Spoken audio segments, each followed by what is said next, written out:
Naturo, votre rendez-vous naturopathique. Avec Pauline Burel.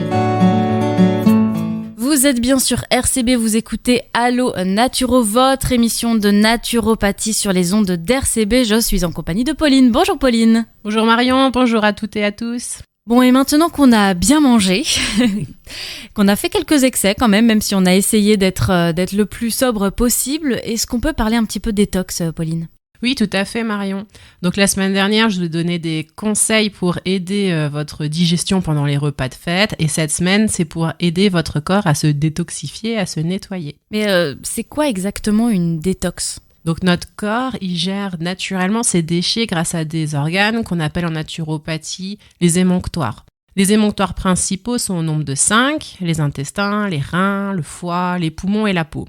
On y ajoute les émonctoires secondaires, les glandes salivaires, l'utérus, les glandes lacrymales et les amygdales.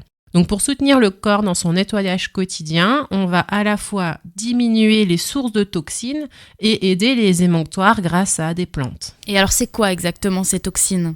En naturopathie, on dit qu'il y a 2 types de toxines, les cols et les cristaux. Donc je vais commencer par vous décrire les cols. Ce sont toutes les substances qui sont visqueuses, qui se reconnaissent par des glaires, mucus, crachats, pus, boutons d'acné, hémogliase, ça c'est l'épaississement du sang, eczéma humide, rétention d'eau et les pertes blanches pour les femmes. Donc ça c'est les symptômes auxquels on doit faire attention si on en a, c'est peut-être parce qu'on a trop de colle. Voilà, excès de colle. Et la deuxième toxine, excès de cristaux, ce sont plutôt des calcifications qu'on va retrouver sous forme de rhumatisme, calcul, sensation de sable dans les yeux, articulations qui grincent, eczéma sec, sciatique, névrite et tout ce qui est du genre inflammation en général. Et je réponds tout de suite à ta question qui va sûrement arriver. Oui, on peut avoir à la fois des excès de colle et aussi de cristaux en même temps. Et alors d'où ils peuvent venir ces excès de toxines, que ce soit colle ou cristaux ? Donc, tu as 2 raisons.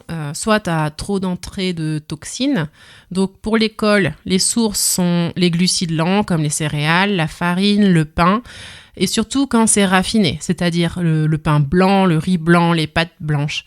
J'en ai déjà parlé, mais concernant les produits céréaliers, donc le pain, le riz, les pâtes, toutes les choses comme ça, c'est vraiment beaucoup mieux de les consommer complets ou au moins semi-complets et bio. C'est important que ce soit bio parce que quand on parle de complet, ça veut dire qu'on garde les 3 couches de la graine, le son, le germe et l'endosperme. Et c'est dans ces couches que les pesticides vont rester. C'est pour ça que c'est important que ce soit bio. Et surtout, les céréales complètes ont énormément de bienfaits. Elles sont source de fibres, de vitamines, minéraux et antioxydants. Bon, revenons au sujet, c'est-à-dire les sources de colle. Donc comme je l'ai dit, les glucides lents, surtout raffinés, à limiter, les lipides d'origine animale comme le beurre et également les graisses ou huiles qui sont saturées, chauffées. La plupart des huiles alimentaires sont saturées ou chauffées parce qu'ainsi elles sont moins sensibles au rancissement. Mais du coup, elles perdent leurs bienfaits. Donc c'est pour ça que c'est important d'acheter des huiles bio, première pression à froid, non chauffées. Les autres sources de colle sont les produits de fermentation, la bière, les levures, kombucha, légumes lacto-fermentés, toutes les choses comme ça, les produits chimiques, additifs, pesticides, engrais, les métabolites de la caramélisation, ce qu'on appelle la réaction de Maillard en chimie, et c'est ce qui arrive quand les aliments sont trop cuits. Et les sources de cristaux ?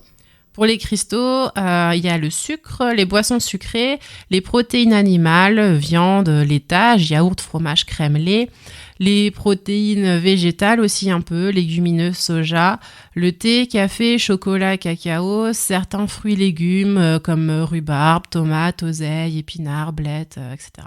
Attends Pauline, à t'entendre, on ne peut plus rien manger. Mais si Marion, c'est comme d'habitude. On limite quand on est en cas de crise. Après, pour des personnes chez qui c'est vraiment un problème chronique, il faut savoir qu'il faut faire attention, que c'est des choses qu'on va manger de manière occasionnelle et pas tous les jours. Donc tu nous as parlé au début des émonctoires. Est-ce qu'ils sont spécialisés par type de toxine ? Oui, tout à fait. Pour les cols qui sont liposolubles, donc ça veut dire que ça se disperse dans les graisses, les émonctoires sont les intestins, le foie, les glandes sébacées, les voies respiratoires. Donc on a du mucus, les glaires, la toux grasse. Et pour les femmes, on a l'utérus en plus. Et pour les cristaux qui sont hydrosolubles, c'est-à-dire qui se dispersent dans l'eau, les émonctoires sont les reins, les glandes sudoripares et les poumons. Bon, maintenant, on a compris pourquoi il faut se détoxifier. Et comment on fait concrètement ? Donc d'abord, dans tous les cas, on va vérifier le pH urinaire avec une bandelette de test. Donc vous trempez votre bandelette dans la deuxième urine du matin parce que la première urine est trop chargée, donc elle n'est pas représentative. Si votre pH est inférieur à 7, vous êtes en acidité métabolique. Donc il faut basifier en prenant des minéraux qu'on appelle aussi des bases.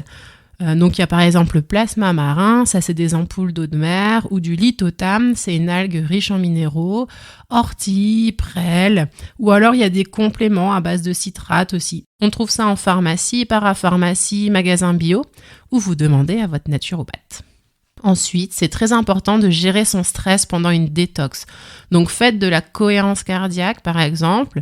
Je vous rappelle que c'est un exercice de respiration disponible notamment sur ma chaîne YouTube Allo Naturo par Pauline Wonderland. Sortez aussi dans la nature, aérez-vous, méditez, trouvez des activités qui vous relaxent. Puis, on va drainer les cols. Donc, vous allez déjà limiter les sources alimentaires de colle dont je vous ai parlé avant et vous allez pouvoir drainer les émonctoires. En général, pour les cols, on se focalise sur le foie. Romarin, pissenlit, chardon-marie ou alors desmonium qui lui régénère le foie. On va trouver aussi des complexes avec plusieurs plantes spécialement pour détoxifier le foie. Pareil, vous le trouvez parapharmacie, magasin bio, chez votre naturopathe.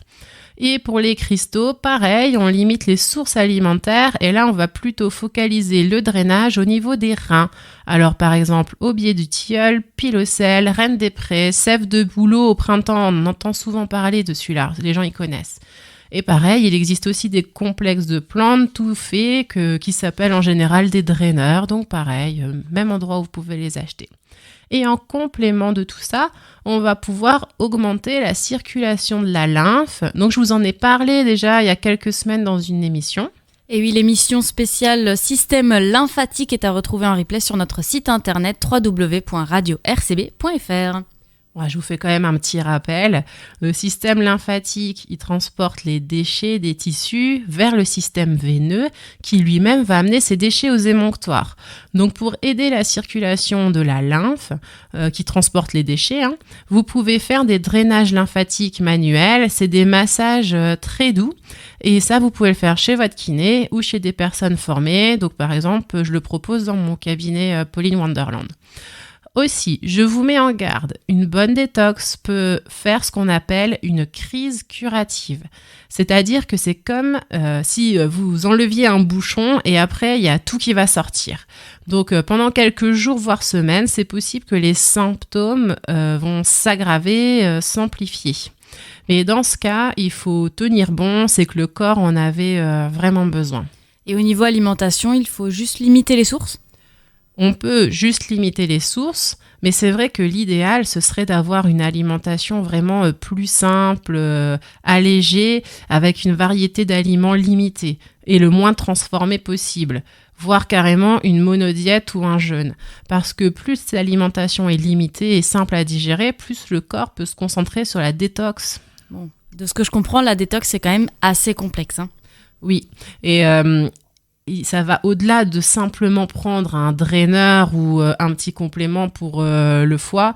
C'est sûr que quand on ne connaît pas, vaut mieux se faire accompagner par une naturopathe. Et de manière générale, une détox complète se fait accompagner par un professionnel comme une naturopathe, parce que ça va permettre de le faire au complet, de savoir combien de temps le tenir et aussi quand c'est nécessaire de le faire. Merci beaucoup Pauline pour cette belle émission. Je rappelle, comme le replay sur le système lymphatique, que cette émission sera également disponible sur notre site internet www.radio-rcb.fr, que vous avez également la possibilité de poser vos questions à Pauline. N'hésitez surtout pas, il y a une adresse mail dédiée, maquestion@radio-rcb.fr, maquestion@radio-rcb.fr. Vous posez votre question, nous la transmettons avec l'équipe d'RCB à Pauline et ensuite on y répond en émission. Merci beaucoup Pauline et à la semaine prochaine. Merci Marion, au revoir. Allo Naturo avec Pauline Burel, c'est tous les mardis à 13h sur RCB et sur www.radio-rcb.fr. RCB